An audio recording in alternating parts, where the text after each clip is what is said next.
నమస్తే. సామాన్యుడి చేతిలో సామాజిక అస్త్రం నెంబర్ 1 న్యూస్కి స్వాగతం. నేను రవీంద్ర. తెలంగాణలో గులాబీ పార్టీ పరిస్థితి చాలా దయనీయంగా మారింది. దానికి ముఖ్యమైనటువంటి కారణం అధికారం కోల్పోవడం, అలాగే అనేక రకాల వివాదాల్లో చిక్కుకోవడం. ప్రధానంగా మనం చూసాం, అధికారాన్ని కోల్పోయిన తర్వాత కాంగ్రెస్ ప్రభుత్వాన్ని ఏర్పాటు చేసిన తర్వాత 10 ఏళ్ల పాటు రాష్ట్రాన్ని పరిపాలించినటువంటి కేసీఆర్ సర్కార్ ఏ రకమైనటువంటి అక్రమాలకు అవినీతికి పాల్పడింది అనేది ప్రతి ఒక్క అంశాన్ని వెలుగులోకి తీసుకొచ్చినటువంటి పరిస్థితి. ఇలాంటి క్రమంలో ఆ పార్టీలో ఎటువంటి పరిస్థితులు నెలకొన్నాయి అనే దాని మీద ఒకసారి మనం పరిశీలిస్తే పార్టీలో ఉన్నటువంటి క్యాడర్ మరింత బలహీనమైంది. దానికి ముఖ్యమైనటువంటి కారణం ఏంటంటే పార్టీలో ఉన్నటువంటి కొంతమంది సీనియర్ నాయకులు కాంగ్రెస్ పార్టీలోకో అలాగే భారతీయ జనతా పార్టీలోకి వెళ్ళటం.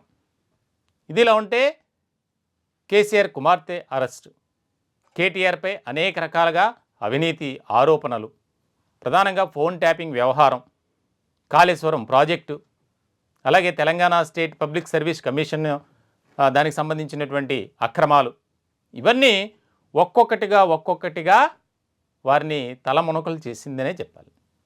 ఇలాంటి క్రమంలో తాజాగా జరిగినటువంటి పరిణామాలు, దీక్షా దివాస్ ఎంతో ఘనంగా వైభవంగా జరుగుతుంది అని భావించారు. కానీ రాష్ట్రంలో ఎక్కడా కూడా ఒక రకమైనటువంటి ఉత్సాహం కానీ క్యాడర్లో నూతన ఉత్తేజం కానీ కనిపించలే. ఇటువంటి సందర్భంలో చాలా ముఖ్యమైనటువంటి పరిణామంగా ఒక చర్చ జరుగుతుంది. గులాబీ పార్టీ పరిస్థితి ఏంటి, రానున్న రోజుల్లో పార్టీ ఏ రకంగా పుంజుకుంటుంది అనేది. ఇప్పటికే కేసీఆర్ కేవలం ఫామ్ హౌస్కే పరిమితమయ్యారు. మరోపక్క ఇంకొక మాట కూడా బాగా వినిపిస్తుంది, కేటీఆర్ కూడా విదేశాలకు వెళ్ళిపోతారు, ఇంకా పార్టీలో కవిత హరీష్ రావులే చాలా కీలకమైనటువంటి పాత్ర పోషిస్తారు అనేది. ఇటువంటి క్రమంలో దీక్షా దివాస్ సందర్భంగా చాలా చోట్ల వర్గ విభేదాలు బయటపడ్డాయి. వర్గ పోరు, ఒకరిపై ఒకరు బాహాబాహీకి దిగటం గులాబీ పార్టీలో ఉన్నటువంటి నాయకులే.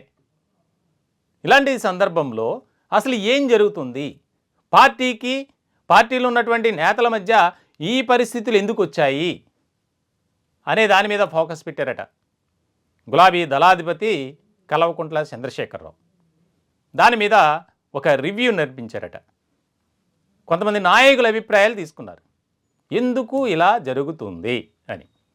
దీనికి సంబంధించి నాయకులు ఆయా రకాలుగా వారి అభిప్రాయాలను వ్యక్తపరిచారు. పార్టీలో ఇప్పుడున్నటువంటి పరిస్థితి చాలా కష్టంగా ఉంది. ఇటువంటి సిచ్యువేషన్ నుంచి మనం దాటుకోవాలంటే ప్రజాక్షేత్రంలో బలమైనటువంటి ఒక శక్తిగా వ్యవస్థగా ఎదిగి కాంగ్రెస్ ప్రభుత్వంపై ఒత్తిడి తీసుకురావాలి. దీనికి సంబంధించి అలాగే జరుగుతున్నటువంటి పరిణామాలు కానీ చోటు చేసుకుంటున్నటువంటి అంశాలు ఏవైతే ఉన్నాయో వాటిపై కేసీఆర్ చాలా సీరియస్గా కొంతమంది నాయకులకు వార్నింగ్ ఇచ్చారు.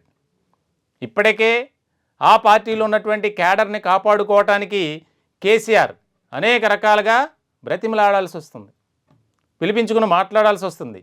అయినప్పటికీ మనం గత కొద్ది రోజుల క్రితం చూసాం, ఈరోజు ఫామ్ హౌస్లో కొంతమంది నాయకులతో భేటీ అయినటువంటి కేసీఆర్ వారికి ప్రామిస్ చేస్తారు, మీరు వెళ్ళొద్దని ఆయన చెప్తారు. కేసీఆర్కి ఏమో ఈ నాయకులు మీరంటే మాకు అభిమానం, పార్టీ కోసం అహర్నిశలు కష్టపడతాం, పని చేస్తాం అని చెప్పి వెంటనే అక్కడి నుంచి బయటికి రాగానే తెల్లారి పార్టీ కండువా మారిపోతుంది. ఇటువంటి పరిస్థితుల్లో పార్టీని మనం ఏ విధంగా గాడిలో పెట్టాలి, ఎలా ట్రాక్లోకి తీసుకురావాలి, ఇప్పుడున్నటువంటి పరిస్థితుల్ని మనం దాటుకుని ముందుకు వెళ్ళాలంటే ఎలాంటి వ్యూహంతో మనం అడుగులు వేయాలి, ఈ రకమైనటువంటి అంశాలు ప్రధానంగా చర్చించారట. గద్వాల్లో కానీ కొన్ని ప్రాంతాల్లో, ముఖ్యంగా నిజామాబాద్ జిల్లా కానీ, ఆదిలాబాద్ జిల్లా కానీ, మెదక్ కానీ, వరంగల్ కానీ, కరీంనగర్ కానీ, ఖమ్మం కానీ, ఇట్లా గులాబీ పార్టీకి పట్టున్నటువంటి ప్రాంతాల్లో కూడా ఒక రకమైనటువంటి నిరుత్సాహం, నిరాశ, నిస్పృహ నాయకుల్లో, కేడర్లో. దానికి సంబంధించి ఆయన చాలా ఆగ్రహాన్ని వ్యక్తం చేశారట. ఎందుకు ఇలా వచ్చింది ఈ పరిస్థితి? ఉన్నటువంటి కేడర్ ఏం చేస్తుంది? పార్టీలో ఇలాంటి సిచ్యువేషన్ ఉంటే సరిదిద్దాలి కదా, నా దృష్టికి తీసుకురావాలి కదా అని. మొత్తానికైతే సార్కి అయితే బాగా కోపం వచ్చింది. మరి రానున్న రోజుల్లో పార్టీ పటిష్టత అనేది ఇంపార్టెంట్. దానికోసం కేసీఆర్ ఏ రకమైనటువంటి వ్యూహంతో ముందుకు వెళ్తారు అనేది కీలకమైనటువంటి అంశంగా మారింది.